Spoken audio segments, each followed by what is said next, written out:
Dumating na yung order kong carpet. Bakit iba? Mag Ayan yun. Yun ba yan? Oo. Yan o. Yan. Nilatag mo doon. Tamad, hindi. Noong kasi birthday ko, niragulahan ako ng kapatid ko ng pera. Ganon din yung pamangking ko na anak niya na nasa Canada. Nakita niyo sa... Kaya ayan. Yan, binili ko ng ganyan para may remembrance ako sa kanilang binigay. Yan. Pwede ka na, lagay mo na dito.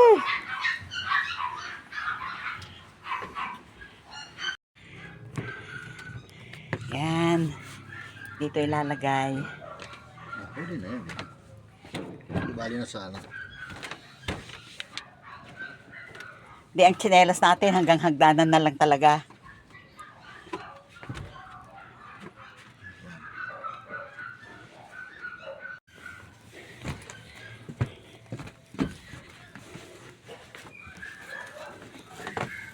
Yan.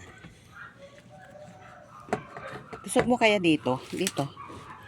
Dito sa banda rito.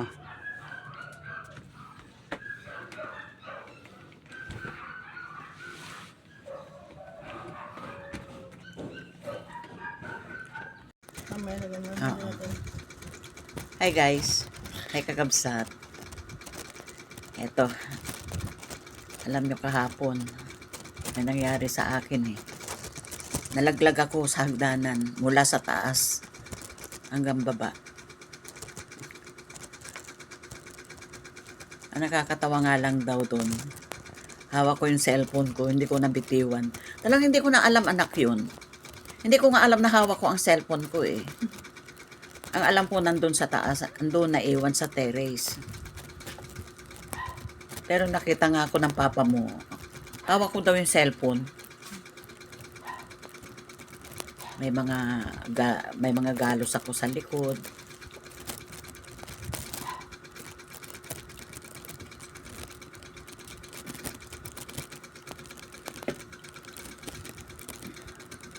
Tapos bukas, mainit na, no? Ngayon, yellow pa lang. Pangalawang araw na to. Ayan.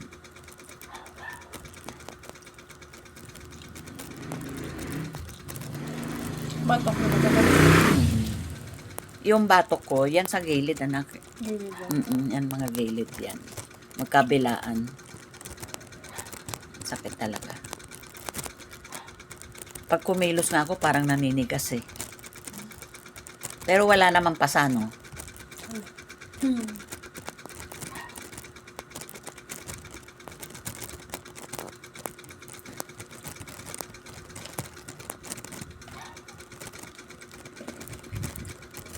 Basta naman daw yun na nakuha ko sa doktor noon eh. Noon naipit din ako ng Portera saka honor type. Talagang parang duhat ang hita ko. Pero sabi nga yung doktor, kung nakakalakad naman daw ako, wala naman daw. Hindi nabali ang buto.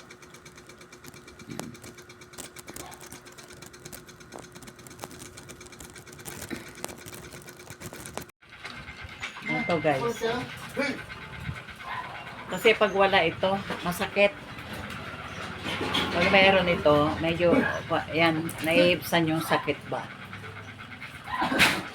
Kaya, binili ni Carol kagabi ito eh. Hi guys, ay kakabsat. Ayan si Papa Raul. Nagkabit ng Christmas lights.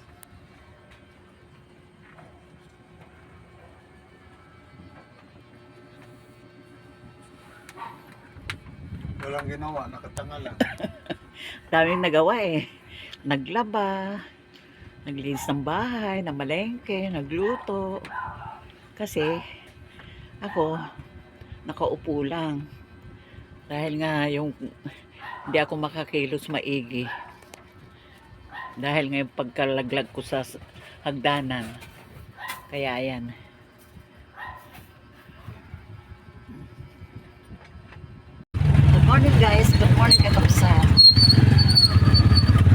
Punta kami ng Rasca. Wala pang 5 o'clock. Biyahe na kami ni Papa Raul. Kasi, alam niyo naman sa public, kailangan maaga na kukuha ko ng number. Kaya, ayan, maaga kami ni Papa Raul. Dito kami, naghihintay. Kaya mag-almusal muna kami. Si Papa Raul, nagkakape, may baong kami.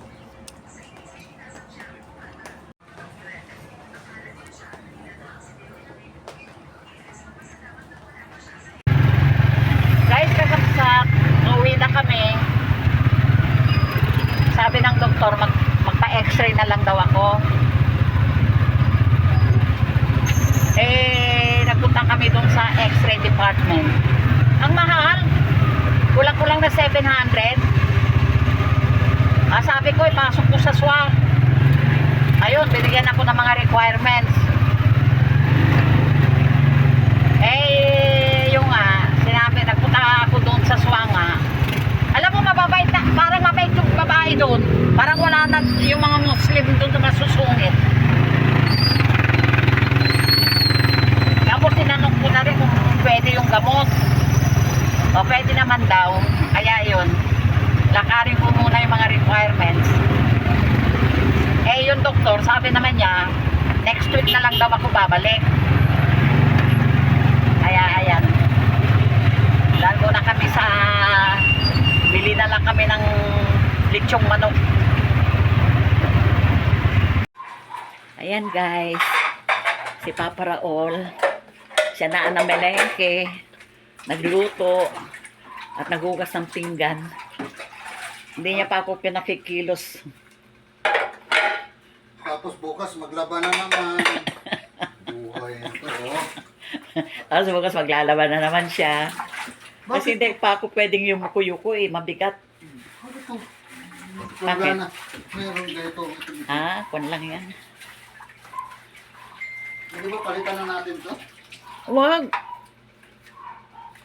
Hi guys, ay kakabsat. Ayan si Papa Raul. Nagkabit ng Christmas lights.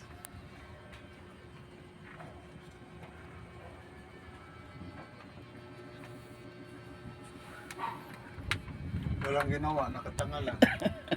Daming nagawa Naglaba, naglinis ng bahay, namalengke, nagluto. Kasi ako nakaupo lang. Dahil nga hindi ako makakilos maigi. Dahil nga yung pagkalaglag ko sa hagdanan. Kaya ayan.